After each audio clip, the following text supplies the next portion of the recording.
wondered what happens when you go nearly a decade without washing your locks? You're about to find out. That, my friend, is about infamy blood clot client. I never do that because my family on me 15 times. Y'all, Colgate, Crest, Aquafresh, toothpaste. I don't even want to know what I was squeezing out of those locks, but I just need to make sure it was gone. My client had originally booked for a detox and a retwist, but that was before I knew that they hadn't had their last retwist in a year, and they also haven't washed their hair in a year. So 2 detoxes, 4 washes, and 3 hours in the bowl later, and I did the job, okay? There was a point in time where I didn't know if I was going to be able to fulfill this service, and then I remembered who the fuck I am.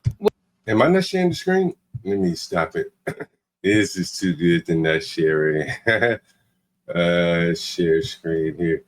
Oh man, let me share the screen. Is this it? Oh yeah. Let me. Oh, was I sharing it? Okay. What's crazy to me is about 8 years worth of buildup. Yeah, that right there. And before I say anything else, don't come for me blood clot client. No, don't do it. I put the accent on you and everything, and I never do that because my family will make fun of me. But for real, in all the 8 years that my client has been locked, their locks were being reached with toothpaste. I don't even want to know what I was squeezing out of those locks, but I just need to make sure it was gone.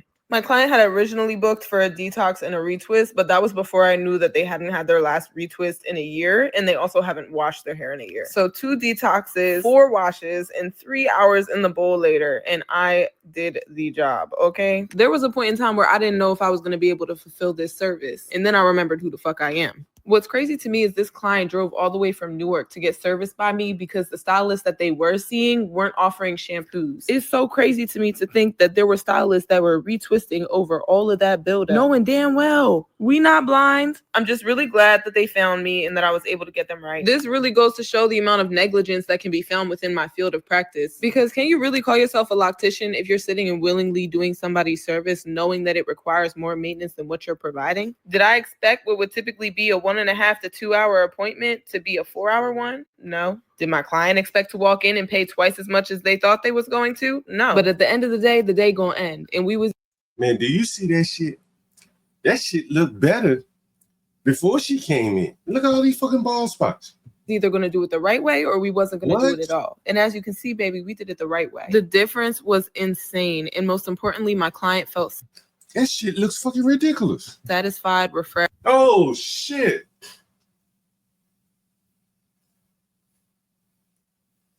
How can any woman think this shit looks nice? And renewed. So if your locks are overdue for some maintenance of whatever kind, this is your reminder to... Oh, shit. Oh, shit. Oh, shit. Oh, this shit looks so terrible, man. Fucking 8 years of build-up. You got to put all this fucking locks, gel shit in your hair. And I told you, man, listen. If you go to the beauty salon, you ain't wash your hair in 8 years, shit probably stinking like hell. No man really wants to roll over and smell that shit, right? Like, maybe you want to pull on it for one night, but you don't want to roll over and smell it. It's stinking. You're not happy with that shit weighing you down. You know it smells. You done smelled it yourself. This would make an unhappy woman. Like, she'd be better off cutting this off and just go away. My lovely lady, all my women wear their own natural hair, man. So as man, I wouldn't date a woman with a wig and all that shit. I'd rather them have short hair than this shit right here. This looks fucking ridiculous. And I know this woman sees this and knows it. She hasn't known that this looks ridiculous. She hasn't noticed. She hasn't noticed this looks ridiculous, man. And again, when your hair looks this bad, this is the first thing you see when you look in the mirror. You're gonna take this out into the street with you. This is not natural, all this lock shit. Yeah, well, yeah, it's definitely not natural. And you know what's more interesting than anything? Like, I can understand the Jamaicans wearing dreadlocks, locks, whatever you call them. I can understand it. Totally get it. It's cultural. It's, their area, whatever. I think of Jamaicans. Well, I used to think of Jamaicans when I saw this hairstyle. Totally get it. But it's not a Black American hairstyle. It's like in the perm, damn near. And And look, you know what I think it is, honestly? It's laziness. It's really what it is. Because you can put your hair like this, you don't do anything, right? She ain't washed your shit in a year, right? You don't have to do anything. So it's laziness. The wigs, the weaves, the braids, it's all laziness. It's all laziness. Um, they try to make it look good, and so they'll try to say, I'm, what do they call it? Preserving my hair, protecting my hair, protective style. That's just all laziness, in my opinion. I said this, Stanley. I said that Jamaicans, it's more cultural with them, and so they're more likely to have a culture of maintaining it. Stanley, I ain't mean to step on your toes this morning, by the way. I'm about to end here shortly. Whereas I think with the Black Americans, it's a culture. Many of them, not all, a culture of laziness. They're not Rastas or whatever. There's no basis for it other than either I like the way it looks or I'm lazy, and this is a style that will allow me to not have to do much with it. That's my thoughts. Someone says a bun is a protective style. And it's not anti-Black because Jamaicans are Black. But I just don't think that you can walk out of a beauty salon looking like this and have confidence and high self-esteem in yourself. And I don't think you can deal in the dating marketplace fairly with your hair looking like this. I think that you're going to be at a distinct disadvantage. Men are going to look at you, and your self-esteem is going to be seen to be low. Men will pick this up, and she'd be better off with no hair. Book with the best in Philly. Until next time. And she probably paid a lot of money for that. The lady said she paid about twice the cost. And here is here's Tommy Sotomayor, and you'll see some of the same thing. Like you see a lot of times, the women will have bonnets on. I'm not playing the video, but either bonnets, braids. Many of them probably have braids up under the bonnets. It's just a familiar scene here. But this is what I wanted to show you here. Let me see if I can find it. And I did not know this was a thing here.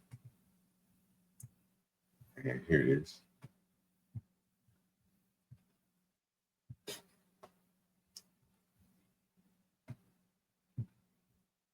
I know Sabi use that, so I say make I. So now for people waiting for my comment section, where I know Sabi use that, so I say make I try cup today, but you know give me anything I want. So I got to use my cut and she was shouting.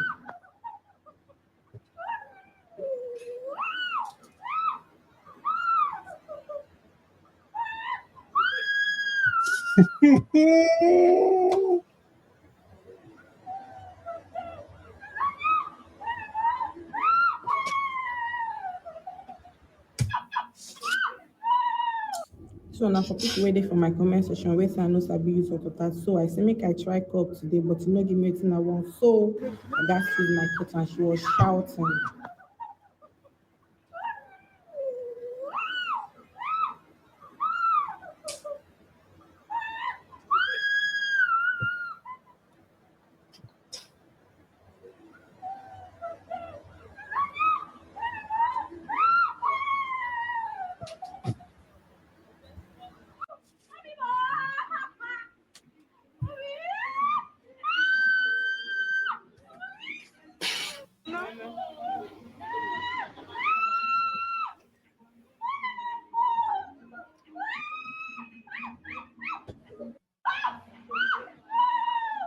So now for people waiting for my comment section, where I know Sabi use that, so I say make I try cup.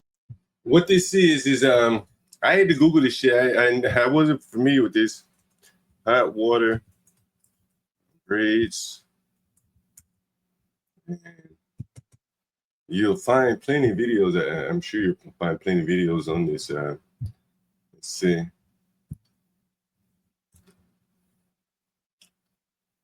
Yeah. Can't play that one. But apparently it's a thing here.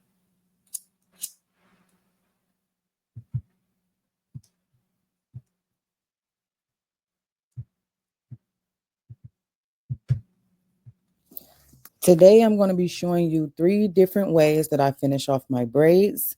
So stay tuned for that, because first I'm going to show you how I tie a secure knot at the end of my braids. Just the water is super hot. Just dip it in, take it out, and get some of that excess water off of there. And then I take the blow dryer to it before I unbraid it. So this is the second way, which I'm using perm rods. And again, if you're pouring scalding hot water on your head, there's no way you can walk out of that beauty salon feeling good about yourself. When plenty of other women don't have to do that to look pretty every morning when they walk out the door. And this is probably why the black woman was so hell-bent to get her locking gel back. She wanted to make sure those braids or whatever the hell she had in her hair were locked up securely so she can go out and present the best face she had to the